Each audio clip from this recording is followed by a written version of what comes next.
Selamat malam Bapak, Ibu, dan saudara-saudari sekalian yang dikasihi Tuhan Yesus Kristus. Pada malam hari ini kita bersama keluarga Ibu Kun Kusumo mengadakan ibadah rumah tangga, ibadah keluarga, di mana keluarga sudah menyediakan waktunya untuk membuka pintu rumahnya, menerima Tuhan dalam ibadah pada malam hari ini. Kiranya Tuhan boleh memberkati kita semua. Baik saudara yang terkasih dalam Tuhan, kita akan masuk dalam ibadah keluarga pada malam hari ini. Namun sebelumnya mari kita mengambil saat teduh sejenak.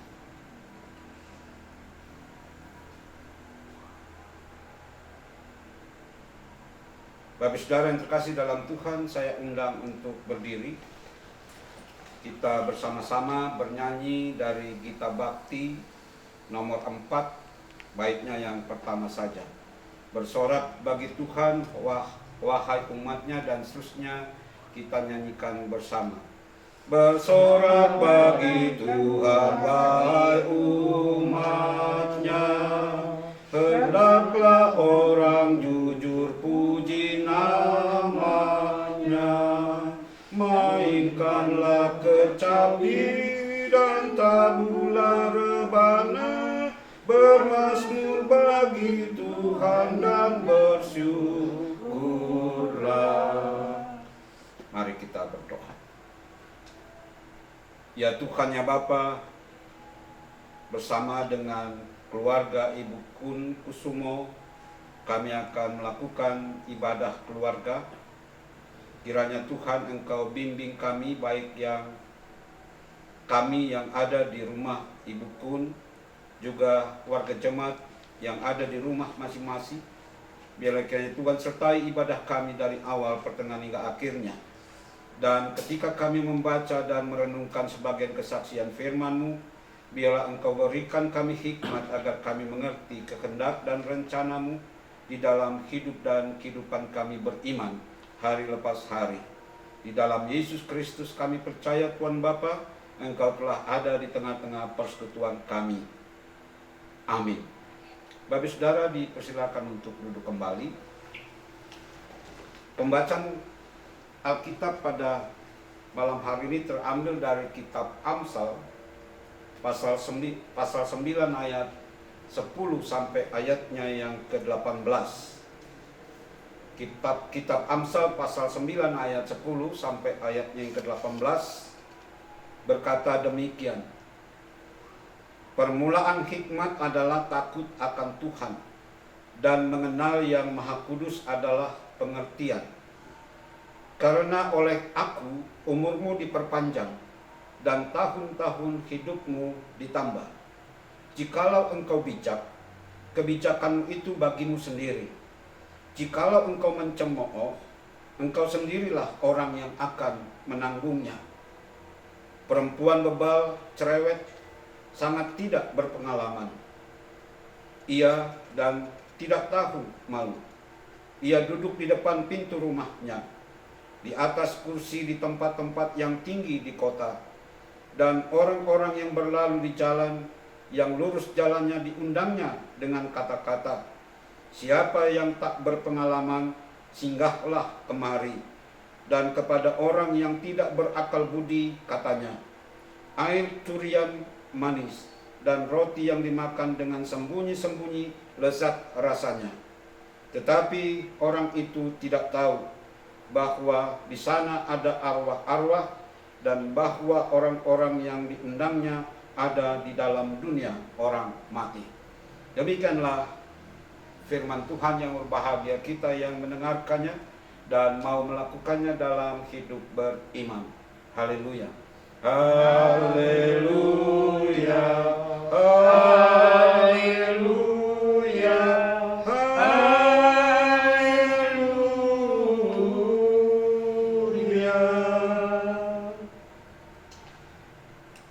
Bapak saudara yang terkasih di dalam Tuhan, berdasarkan kitab Amsal ini, saya mau memulai dari pengajaran yang Tuhan Yesus lakukan kepada banyak orang saat itu di atas bukit. Kita mengenalnya khotbah Tuhan Yesus di bukit.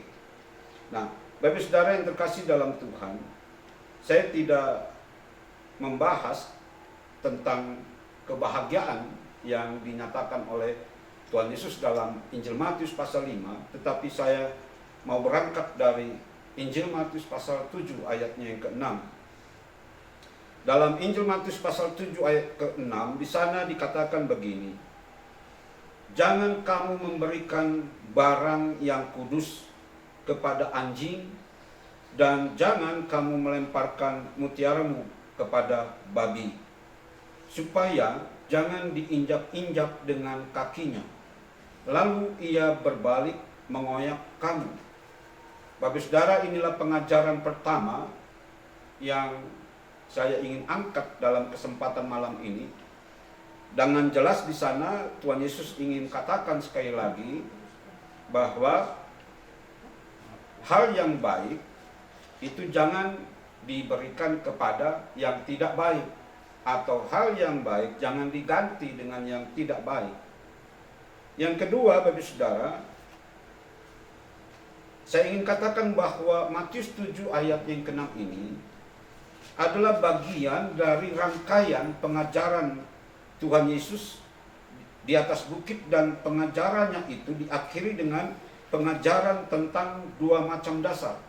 Jadi Bapak Saudara, kalau mulai dari Matius 5 sampai Matius 7, di sana penuh dengan wejangan atau penuh dengan pengajaran Tuhan Yesus kepada banyak orang, dan berakhir di Matius 7 ayat 24 sampai ayat 27 yang bercerita tentang atau perumpamaan tentang bagaimana orang membangun rumah, yang satu di atas batu, yang satu di atas pasir. Bahwa orang yang membangun rumah di atas batu itu adalah orang yang bijaksana. Orang yang membangun rumahnya di atas pasir, kata Tuhan Yesus dalam perumpamaan itu, mereka adalah orang-orang yang bodoh. Lalu Bapak Saudara yang terkasih dalam Tuhan, saya juga mau mengutip perumpamaan yang juga diberikan oleh Tuhan Yesus kepada banyak orang, yaitu dari Injil Matius pasal 13. Di sana dikatakan, diceritakan, dikisahkan tentang perumpamaan seorang penabur. Bagaimana seorang penabur, dia melempar benihnya, ada yang jatuh di pinggir jalan, ada yang jatuh di atas batu, ada yang jatuh di dalam semak-semak, lalu ada yang jatuh di tanah yang subur. Bapak Saudara bisa membuka Alkitab Bapak Saudara di rumah pada Matius 13. Secara khusus saya mau membandingkannya dalam Matius 13 ayat 13, ayat 19, ayat 21, dan ayat 22 serta ayatnya yang ke-23. Nah, Bapak Saudara yang terkasih di dalam Tuhan, dari ayat-ayat yang saya kutip dari pengajaran Tuhan Yesus itu, maka yang pertama-tama yang mau dikatakan begini, bahwa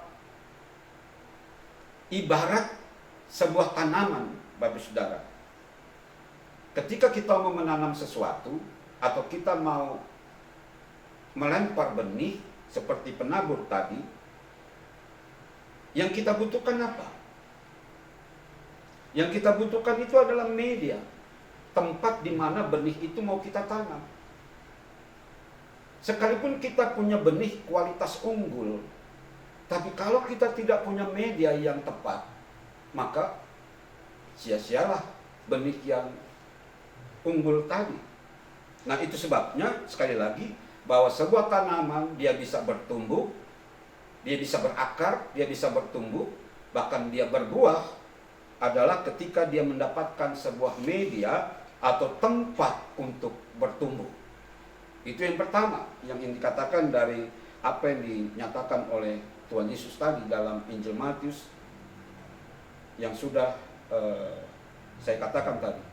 Yang kedua, Bapak Ibu Saudara yang terkasih dalam Tuhan, siapapun, bahkan sehebat apapun seseorang, atau seorang guru hikmat memberi pengajarannya, siapapun yang mendengarkannya tidak akan bertumbuh dalam hidup seseorang. Apakah dia seorang profesor, apakah dia seorang tokoh masyarakat, apakah dia seorang tokoh atau dapat dikatakan sebagai rohaniawan, apapun nasihat, apapun wejangan yang dinyatakan, diberikan, diajarkan kepada seseorang, semuanya itu belum tentu bisa bertumbuh.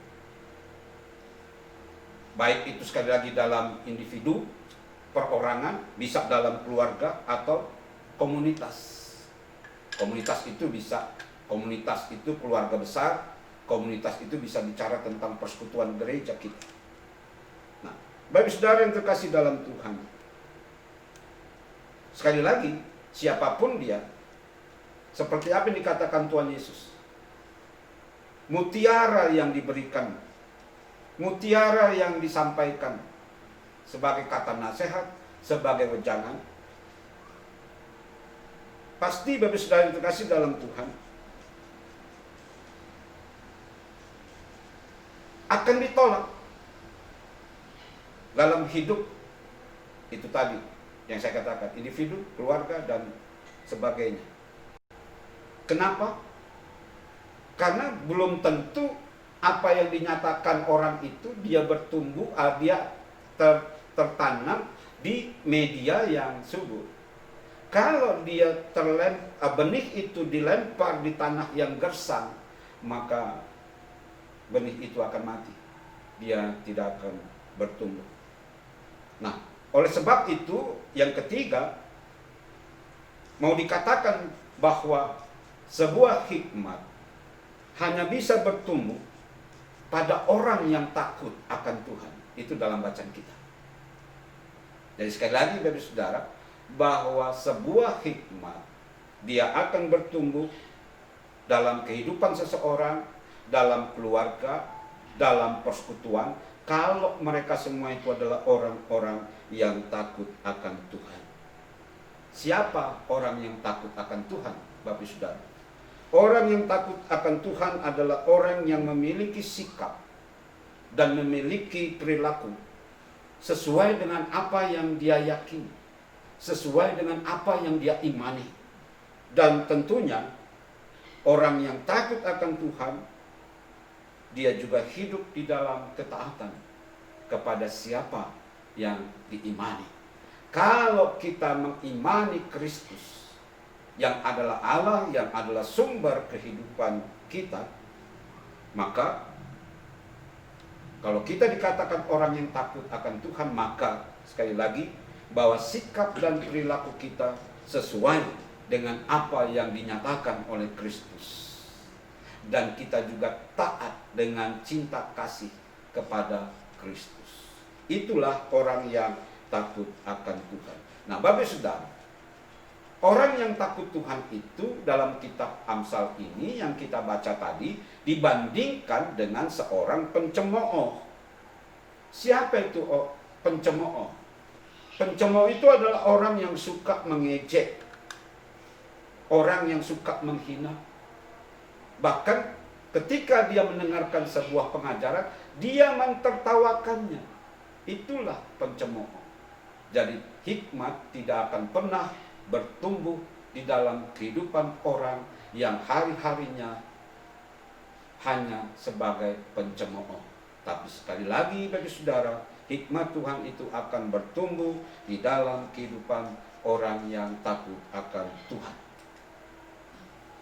Bagi saudara yang terkasih dalam Tuhan, di dalam ayat yang ke-12 dalam bacaan kita, di sana dikatakan, jikalau engkau bijak, kebijakanmu itu bagimu sendiri. Jikalau engkau mencemooh, engkau sendirilah orang yang akan menanggungnya. Dalam hal ini bagi saudara, apa yang ini dikatakan dalam ayat yang ke-12, bahwa orang yang bijak adalah orang yang menerima hikmat. Tidak ada ceritanya orang yang menerima hikmat tidak bijaksana. Itu tidak ada ceritanya. Orang yang bijaksana pasti dia memiliki hikmat di dalam kehidupannya.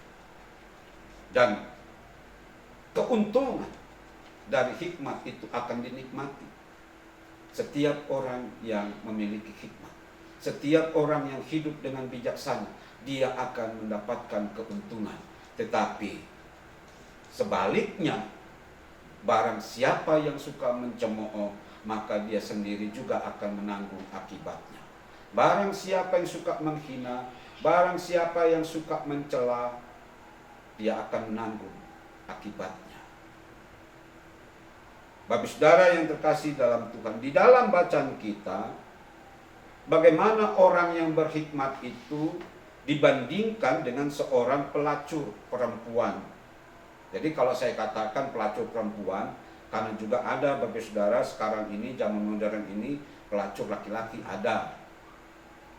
Jadi kalau kita bilang pelacur, jangan langsung pikiran kita hanya kepada para perempuan. Laki-laki pun ada yang jadi pelacur. Nah, Bapak saudara yang terkasih di dalam Tuhan, tapi dalam Amsal ini, hikmat itu dibandingkan dengan pelacur perempuan. Yang di dalam bacaan kita tadi dikatakan bahwa ia orang yang tidak tahu malu. Jadi pelacur perempuan ini sudah pelacur, dia tidak tahu malu lagi. Jadi begitu banyak menumpuk pada diri perempuan ini. Mengapa dikatakan dia tidak tahu malu? Bapak saudara yang terkasih dalam Tuhan, informasi dari kitab Amsal yang kita baca tadi, bagaimana dia mencari pelanggannya. Dia mencari pelanggannya itu bukan kalau yang kita tahu bahwa ada lokalisasi untuk semacam prostitusi. Karena hal seperti itu memang sangat sulit untuk diberantas, dan akhirnya bagaimana pemerintah juga membuat satu lokalisasi untuk hal-hal seperti itu. Nah, si perempuan lacur ini dia sekali lagi dikatakan dia tidak malu. Karena apa? Karena sekali lagi dia mencari mangsanya itu di depan rumahnya. Bahkan di depan rumahnya dia panggil orang-orang muda. Mari datanglah kepadaku, orang yang tidak berpengalaman, katanya. Mari kepadaku, orang yang tidak berbudi. Jadi selain dia di depan rumahnya, ketika ada orang yang berjalan di rumahnya itu dipanggil untuk mampir ke rumahnya, tetapi juga di situ dikatakan dalam bacaan kita tadi bahwa dia ada di tempat yang tinggi. Seakan-akan dia mau memproklamirkan tentang dirinya. Ini loh saya, perempuan lacur. Seakan-akan dia bangga dengan profesinya sebagai seorang lacur. Ini yang mau dikatakan, sehingga dikatakan bahwa perempuan ini namun tidak tahu malu dia dengan keberadaannya. Jadi hikmat dibandingkan dengan perempuan yang lacur ini, seperti ini. Sekali lagi Bapak saudara, bahwa dia mengundang justru anak-anak muda, orang-orang muda yang diundang oleh dia. Nah, Bapak saudara yang terkasih dalam Tuhan, tadi dikatakan di dalam bacaan kita, roti itu enak. Dan sebelum bicara roti, tadi bicara apa yang manis katanya dalam bacaan kita. Silakan Bapak Ibu lihat. Itulah tawaran perempuan lacur ini, bahwa dia memberikan satu tawaran yang enak, yang nikmat, yang manis dan sebagainya. Tetapi Bapak saudara, kalau dikatakan bahwa orang-orang muda tadi dengan si perempuan ini memang sebagai orang yang tidak berpengalaman, memang mereka tidak berpengalaman. Kalau ada anak muda yang tergiur dengan hal seperti ini, itu berarti dia juga tidak berakal budi. Dan itu dapat dibenarkan kalau ada anak muda yang terjebak dengan persoalan ini. Dia tidak berakal budi. Tetapi kitab Amsal ini mau mengingatkan kepada khususnya, kalau tadi orang-orang muda yang disinggung dalam bacaan kita, maka Amsal ini mau mengingatkan kepada orang-orang muda agar jangan terbujuk rayu dengan apa yang disampaikan oleh si perempuan lacur ini. Karena dalam kitab Amsal kita tadi dikatakan bahwa apa yang ditawarkan oleh perempuan lacur ini berbanding terbalik dengan apa yang ditawarkan oleh hikmat. Bapak saudara yang terkasih di dalam Tuhan, orang yang berhikmat, dia akan mendapatkan hidup. Tetapi orang yang tidak bijaksana tadi dikatakan, maka dia justru akan terperosok di dalam lembah kematian. Itulah yang ditawarkan oleh perempuan lacur tadi. Memang di luarnya enak, di luarnya manis, tetapi tanpa disadari setiap orang muda diarahkan kepada lembah kematian. Jadi bukan memperoleh hidup, tetapi hikmat menawarkan kepada siapapun untuk memperoleh hidup. Untuk memperoleh hidup, maksud saya. Bapak saudara yang terkasih dalam Tuhan, bagaimana kita coba merenungkan bagian dari kitab Amsal ini. Bapak saudara yang terkasih dalam Tuhan, kalau kita bicara tentang hikmat, sesungguhnya hikmat itu dapat kita jumpai di mana-mana. Kalau saya katakan hikmat itu bisa dijumpai di mana-mana, itu karena memang tidak ada, Bapak saudara. Sekolah orang berhikmat itu nggak ada. Jadi hikmat itu ada di mana-mana. Dan hikmat itu seringkali diperoleh atau kita mendapatkan hikmat itu melalui peristiwa-peristiwa yang tidak diharapkan. Misalnya, ada sesuatu benda atau barang yang kita punya lalu hilang. Kita cari tidak ketemu. Lalu seringkali ungkapan untuk memberikan penghiburan apa? Ya sudahlah, semuanya itu kita ambil hikmahnya. Apa hikmahnya? Kalau taruh sesuatu itu jangan sembarangan. Itu hikmah. Nah, jadi itu sebab dikatakan bahwa hikmat itu dapat kita peroleh di mana-mana. Nah, Bapak saudara yang terkasih dalam Tuhan, hanya saja yang harus kita miliki sebagai kesadaran baru dari bacaan ini, harusnya rumah kita itu, kalau tadi di awal saya bicara tentang bahwa siapapun yang menyampaikan pengajaran, nasihat, wejangan, itu akan wejangan, nasihatnya itu akan berarti tergantung siapa yang menerimanya. Nah, terkait dengan itu Bapak Saudara, maka kesadaran baru yang harus kita bangun adalah bagaimana seharusnya rumah kita itu menjadi wadah penyemayan hikmat. Apa yang saya ingin katakan tentang rumah kita menjadi satu penyemayan dari hikmat? Bapak saudara, kita harus mengubah budaya. Budaya yang ada atau melekat dalam kehidupan kita. Budaya apa itu? Ya seperti tadi yang saya katakan. Bahwa budaya yang melekat sama kita adalah ketika suatu peristiwa dalam kehidupan kita terjadi, baru kita sadar. Yang tadi saya katakan, sudah terjadi, baru mari kita cari hikmatnya. Ini budaya. Budaya ini harus kita ubah. Ke depan, jangan sampai kita belajar dari apa sesuatu yang sudah terjadi dari kehidupan ini. Atau dengan secara ringkas saya ingin katakan, bagaimana hal hikmat ini sudah harus diantisipasi dari rumah kita. Kalau hari Minggu kemarin bagaimana remaja, pemuda, dia mendapatkan dalam lingkar kehidupannya. Ada ancaman-ancaman yang mengancam anak-anak kita. Tapi kalau di rumah kita sudah terjadi penyemayan hikmat kepada anak-anak kita. Sama seperti yang saya katakan di Rabu yang lalu. Orang tua tidak perlu takut kemanapun anaknya pergi. Orang tua nggak perlu takut kepada siapa anak-anak kita bergaul. Kita nggak akan perlu takut. Kenapa? Karena kita sudah menyirami benih hikmat di dalam kehidupan anak-anak kita. Anak-anak kita adalah wadah yang disiapkan oleh Tuhan. Bagaimana kita menanam di wadah-wadah atau media yang sudah diberikan Tuhan kepada kita? Salah satunya yang harus kita tanam, kalau anak-anak kita adalah media, supaya hikmat itu bertumbuh, maka kita harus menanam benih-benih hikmat itu di dalam kehidupan anak-anak kita sejak dini hari. Jangan tunggu Bapak Ibu anak-anak kita melakukan kesalahan yang besar. Jangan tunggu anak-anak bikin kesalahan. Orang tua yang bijaksana adalah dia benar-benar mempersiapkan anak-anaknya hidup di dalam hikmat. Bagaimana anak-anaknya kelak menghadapi tantangan-tantangan dalam hidupnya.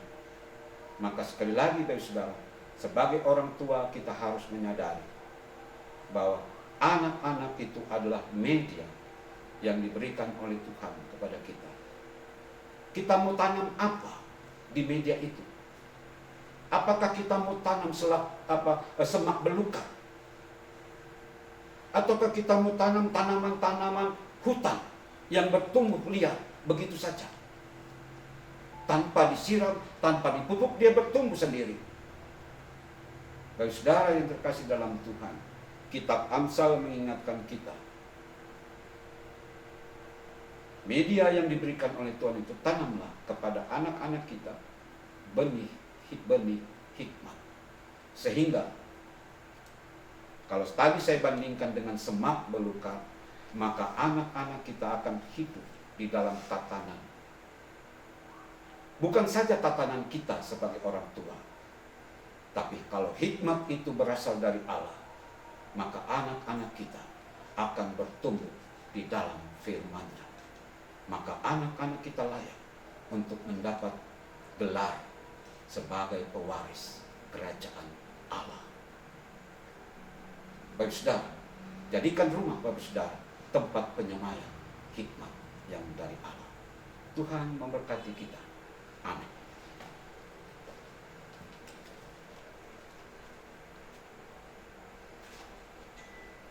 Bapak Saudara yang terkasih dalam Tuhan, mari kita naikkan doa kita di malam ini. Mari kita berdoa. Ya Tuhan, ya Bapa, kami sudah mendengar sapaan firman-Mu melalui kitab Amsal. Berdasarkan perenungan kami pada malam ini, maka mampukan kami, rumah kami adalah tanah yang subur, sehingga anak-anak kami yang Tuhan berikan kepada kami, mereka bertumbuh subur di tengah-tengah kehidupan rumah tangga dan keluarga kami. Dan bahkan kami juga menjadikan kehidupan anak-anak kami juga menjadi sebuah media dari tanaman hikmat yang dari Tuhan. Untuk itu ya Tuhan, ya Bapa, berikan kami kesabaran, berikan kami ketekunan di dalam mempersiapkan anak-anak kami untuk mereka bertumbuh di dalam hikmat yang dari Tuhan. Bahkan biarlah kiranya kami terlebih dahulu sebagai orang tua, kami juga memberikan diri kami sebagai media yang subur untuk juga ditanami oleh hikmat yang daripada-Mu. Sehingga ya Tuhan, ya Bapa, di dalam kehidupan seisi rumah tangga dan keluarga kami hidup di dalam hikmat.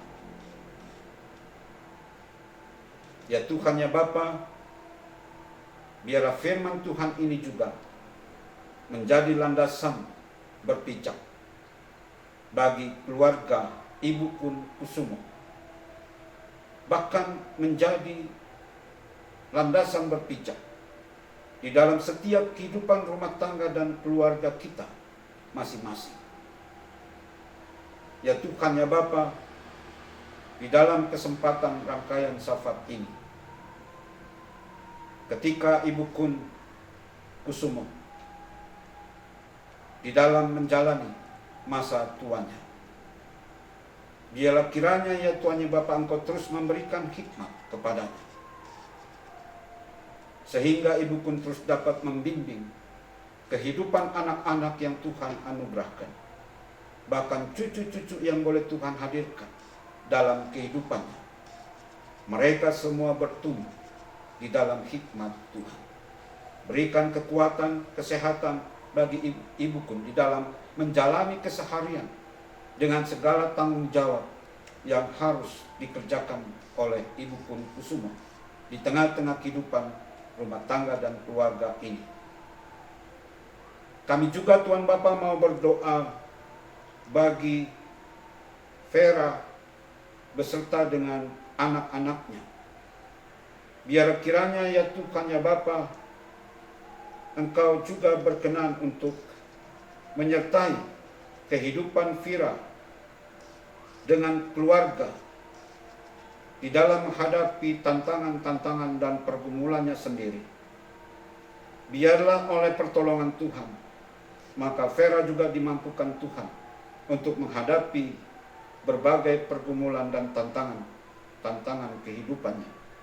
Demikian juga dengan cucu-cucu dari Ibu Kun di dalam pendidikan mereka, biar juga Tuhan menolongnya, bahkan menambahkan hikmat kepada cucu-cucu dari Ibu Kun, sehingga kelak mereka mampu meraih apa yang menjadi cita-cita dan harapan mereka. Kami juga berdoa ya Tuhan, ya Bapa, untuk Meka juga beserta anak-anaknya. Biar kiranya Tuhan juga mau menolongnya di dalam pergumulan hidupnya, sehingga dengan sukacita dan kekuatan dari Tuhan, mereka mampu menghadirkan damai sejahtera dalam kehidupan rumah tangga keluarga oleh karena pertolongan Tuhan. Kami juga berdoa ya Tuhan, ya Bapa, untuk Bapak Balelang yang adalah menantu dari Ibu Kun dalam kondisinya pada saat ini. Oleh karena stroke yang dialami, dia pada saat ini menjalani terapi-terapi yang harus diikutinya. Ya Tuhan, ya Bapa, kami memohon kepadamu, biarlah oleh kemurahan dan cinta kasih-Mu, melalui terapi-terapi yang dilakukan oleh Bapak Balelang, biarlah itu semakin membawa Bapak Balelang di dalam pemulihan, sehingga Bapak Balelang dapat terus menjalankan apa yang menjadi tanggung jawabnya, baik di dalam fungsi, di dalam pekerjaan sebagai anggota Polri, bahkan juga di tengah-tengah keluarga sebagai kepala rumah tangga. Biarlah apa yang menjadi doa dan harapannya, kiranya juga Tuhan berkenan untuk mendengarkannya. Ya Tuhan, ya Bapa, di dalam kesempatan ini kami juga berdoa secara khusus untuk warga jemaat yang ada di sektor 3 ini, dengan segala pergumulan dan tantangannya masing-masing. Kiranya Tuhan berkenan melawatnya dan menguatkan setiap warga jemaat yang ada di sektor 3 menghadapi semuanya itu, oleh karena juga pertolongan yang dari Tuhan. Mereka mampu memenangkan setiap pergumulan yang ada. Kami juga berdoa ya Tuhan, ya Bapa, secara khusus bagi seluruh kehidupan warga Jemaat Immanuel Semarang. Biarlah kiranya seluruh warga Jemaat Immanuel Semarang terus ada di dalam berkat-berkat yang dari Tuhan di dalam kehidupan dan khususnya dalam masa-masa pandemi COVID-19 ini. Kiranya terus Tuhan memberkati seluruh warga Jemaat GPIB Immanuel Semarang. Ya Tuhan, ya Bapa, kami mau berdoa untuk mereka yang sakit. Biarlah kiranya juga Tuhan menolong mereka, bahkan menguatkan mereka dengan satu keyakinan bahwa Engkau adalah tabib di atas segala tabib. Dan biarlah iman pengharapan mereka percaya bahwa Tuhan, Engkau selalu ada di dalam keadaan mereka masing-masing yang sedang sakit. Demikian juga mereka yang sedang bergumul atas kehidupan saat ini. Biarlah mereka juga meyakininya bahwa Tuhan selalu juga ada untuk mereka. Ya Tuhan ya Bapa, akhirnya kami juga mau berdoa secara khusus bagi Ibu Lina Seli yang pada malam hari ini masuk dalam meja operasi. Kiranya Tuhan Bapa Engkau sertai dokter yang menanganinya. Bahkan bagi Ibu Lina sendiri yang akan dioperasi, Tuhan berikan keyakinan dan kekuatan bahwa semuanya akan berjalan dengan baik. Demikian juga bagi Bapak Ari Seli, jauhkan dia dari kekhawatiran, tapi iman dan pengharapannya mendekatkan keyakinan bahwa Tuhan juga akan menolong istrinya. Ya Tuhan ya Bapa, akhirnya kami mau berdoa untuk mereka yang sudah melayani, Bapak Anton, Bapak Soekarno, juga Bapak Antoni bersama kami pada malam hari ini dengan keluarga Ibu pun. Ya Tuhan berkati kami semua.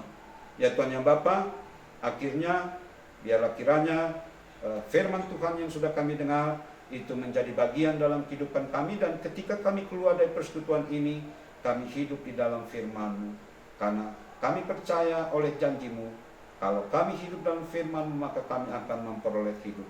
Inilah keyakinan yang mau kami bangun di dalam kehidupan kami beriman. Terima kasih Tuhan Bapa, inilah doa kami yang kami alaskan dalam nama Yesus Kristus yang telah mengajar kami berdoa. Bapa kami di surga, dikuduskanlah nama-Mu, datanglah kerajaan-Mu, jadilah kehendak-Mu di bumi seperti surga. Berikanlah kami pada hari ini makanan kami yang secukupnya, dan ampunilah kami akan kesalahan kami, seperti kami juga telah mengampuni orang yang bersalah pada kami. Dan janganlah membawa kami dalam pencobaan, tetapi lepaskanlah kami daripada yang jahat.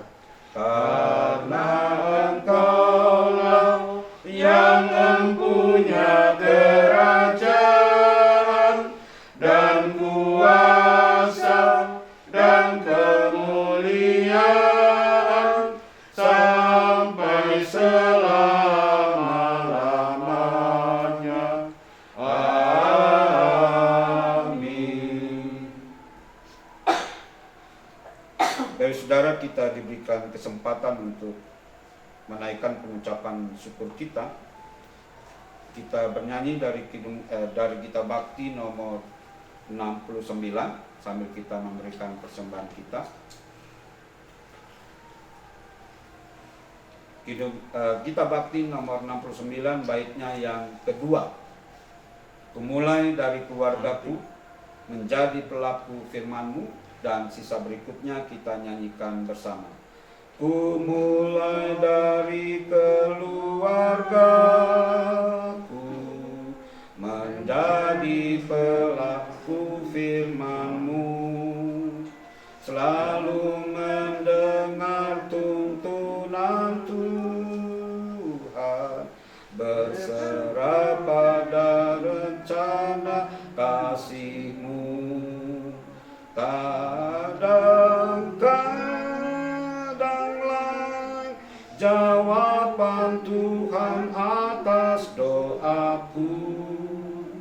Ku pegang teguh, Tuhanku memberikan yang terbaik.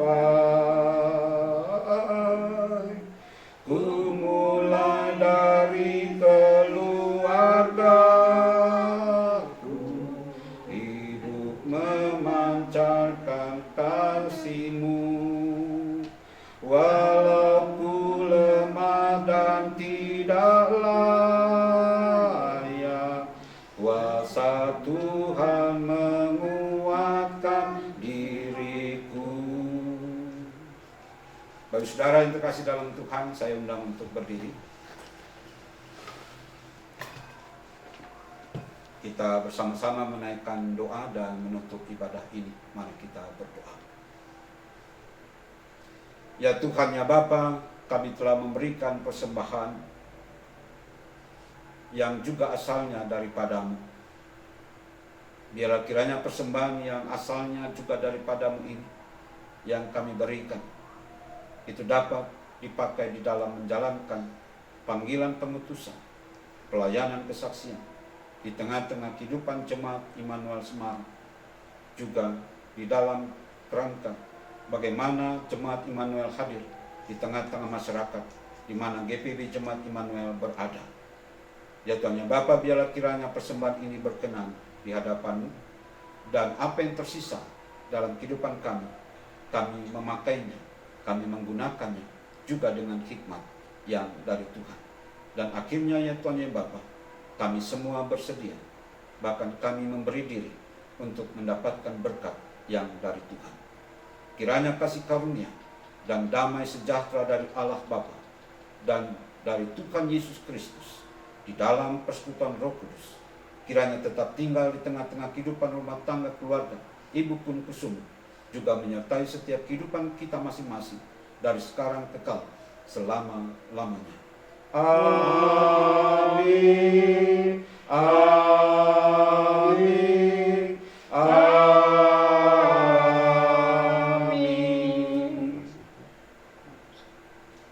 Baik saudara, dipersilakan duduk kembali. Selamat malam, dan kita berjumpa kembali di hari Rabu yang akan datang. Kiranya Tuhan memberkati Bapak Saudara.